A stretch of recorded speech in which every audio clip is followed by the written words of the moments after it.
préoccupation majeure, mais ça devient un phénomène de sous-traitance pédagogique. L'école fait faire aux parents ce qu'elle n'a pas été capable de faire et qu'elle aurait dû faire parce que c'était sa mission première, permettre aux élèves et aux étudiants de faire les apprentissages qu'ils ne peuvent pas faire sans notre action à nous enseignants. Et on fait faire ça aux parents. C'est un non-sens. Moi, je ne comprends pas que l'on ne s'indigne pas davantage contre des choses de ce type-là. Voilà. Contre la sous-traitance pédagogique, et ça peut rendre fou. Une obsession qui exprime une vision réductrice de la valeur. On réduit la réalité humaine à sa dimension quantitative. Hop, on oublie l'autre pôle, qualitatif. Je possède donc je suis, j'ai donné l'exemple. On substitue au désir de posséder au désir de comprendre le désir de posséder. On réduit la régulation au contrôle social, alors qu'il y a une régulation positive, qui est celle du développement, qui est celle des apprentissages, parce qu'elle contribue à un accroissement, enfin, je ne sais pas si on peut parler d'accroissement de l'être, mais à un développement de l'être, à un épanouissement, voilà. Dans ma thèse, j'avais parlé d'épanouissement. Et Olivier Reboul, qui est au jury, m'a dit « Attention, une fleur épanouie, le lendemain, elle est morte. L'épanouissement, ce n'est pas un modèle. » Bon, voilà, je ne sais pas quel autre mot il faut utiliser. Réduction du travail scolaire à la compétition concurrentielle et réduction de la réussite à la performance. Le risque pour l'évaluation est alors de devenir servile. J'ai vu des rois serviles, j'ai vu des évaluations serviles, quand, en se soumettant à l'idéologie néolibérale, en se soumettant à la dictature de l'immédiat, du superficiel. Vous avez un exemple, l'évaluation des universités Shanghai. Pourquoi ont-ils pris ces critères? Nombre de prix Nobel, nombre de publications dans des revues de grande notoriété. Pourquoi ont-ils pris ces critères? Parce qu'ils étaient les plus faciles d'accès. Le premier classement de Shanghai a été fait grâce à Internet, grâce à des informations puisées sur Internet. On va au plus accessible, au plus facile. Est-ce que la qualité d'une université s'apprécie uniquement au nombre des prix Nobel qui y enseignent et au nombre d'articles publiés par ces chercheurs dans des revues de langue anglaise? Personnellement, je réponds non. Tout dépend de ce que l'on a en droit d'attendre d'une université. Qu'est-on en droit d'attendre d'une université? Moi, je réponds qu'elle aide les étudiants à construire un certain nombre d'apprentissages fondamentaux qui leur seront utiles, qu'elle les aide à construire des compétences, certes dans des champs scientifiques spécifiques, mais compétences qui leur seront doublement utiles pour leur développement personnel et pour leur insertion sociale et économique dans le champ de travail qui est celui de la nation au sein de laquelle ils vivent.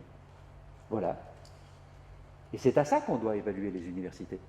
Donc, entre autres, à la qualité du travail d'enseignement effectué, et beaucoup plus qu'à...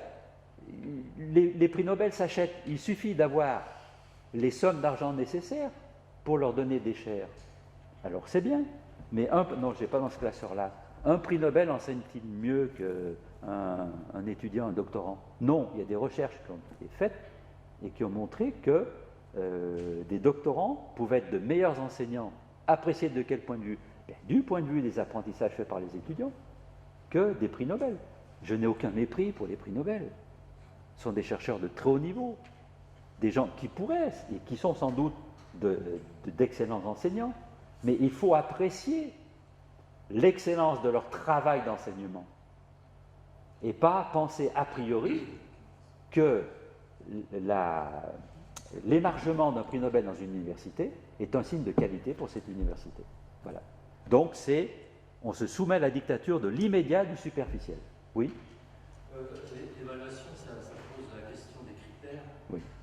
Et alors moi, ça m'interroge parce que comment se détermine la définition des critères?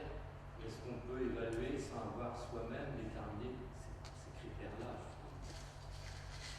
On ne peut pas évaluer sans critère. Le critère spécifie ce que l'on estime être légitimement en droit d'attendre d'eux.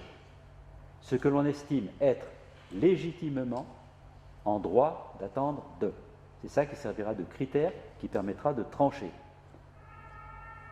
Alors, ce qu'on estime être légitimement en droit d'attendre d'une université. Qui va en trancher? C'est toute la question du légitime. Dans le cadre d'une évaluation démocratique, ça c'est la troisième partie du bouquin, c'est l'ensemble des citoyens. Et normalement, l'ensemble des citoyens sont les députés, le gouvernement. Dans une démocratie représentative. Est-ce le meilleur système? Là, ouais, je ne sais plus. Hein, c'est le moins mauvais pour l'instant, c'est sûr. Sinon, mais c'est l'ensemble des citoyens qui disent à quoi doit servir l'hôpital, à quoi doit servir l'armée, en faut-il une, et à quoi doit-elle servir? Oh, on a failli rouvrir le débat. Sous-marin, la nucléaire, vous voyez, et puis, pof, il a replongé aussitôt. Hein. Rocard en a eu un, puis on a du mal à ouvrir ces débats. Mais évaluation démocratique, c'est celle qui se fonde sur des critères déterminés démocratiquement, c'est-à-dire par le plus grand nombre. Surtout s'agissant des missions sociales, ce qu'on appelle les missions régaliennes de l'État. Voilà ce que je peux vous répondre. Ça doit être, et il faut arriver à un consensus. On doit y arriver, mais c'est ça, les projets présidentiels, les projets, etc.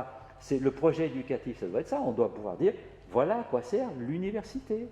Et il y aura toujours des tensions, je termine sur l'université, entre l'université a très certainement une fonction de formation, pré-professionnelle ou professionnelle, parce qu'au bout du compte, il y a l'insertion, et il ne faut pas la dénier. Mais l'université a aussi et très certainement une fonction de développement personnel des étudiants, et il ne faut pas la dénier. Alors quel est l'équilibre? Après on peut en discuter. En démocratie, les critères concernant le plus grand nombre sont fixés par le plus grand nombre. Et on aura peut-être alors une évaluation démocratique.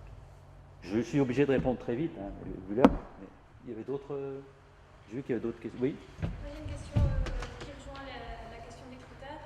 À partir du moment où on a évalué les critères qu'on s'est fixés ou qui ont été fixés par consensus, les résultats, est-ce qu'on peut se mettre d'accord sur le fait qu'ils nous produisent des indicateurs pour la régulation qui suivra l'évaluation? Les indicateurs, c'est un tout petit peu plus compliqué. Ils vont nous donner des indications pour, mais si on veut utiliser le terme d'indicateur, le critère, c'est ce qu'on est légitimement en droit d'attendre d'eux. Donc, alors, ça pose la question de ce que j'ai appelé les champs de référenciation légitime. Où est-ce qu'on va aller pour se situer dans un espace qui pourra dire légitimement, voilà ce qu'on est en droit d'attendre. Alors, il y en a plusieurs, hein, là, je n'ai pas le temps... mais vous le voyez, l'évaluation, c'est passionnant. Hein, il y a le champ politique, c'est l'évaluation démocratique, c'est l'ensemble de la société. Il y a aussi le champ scientifique.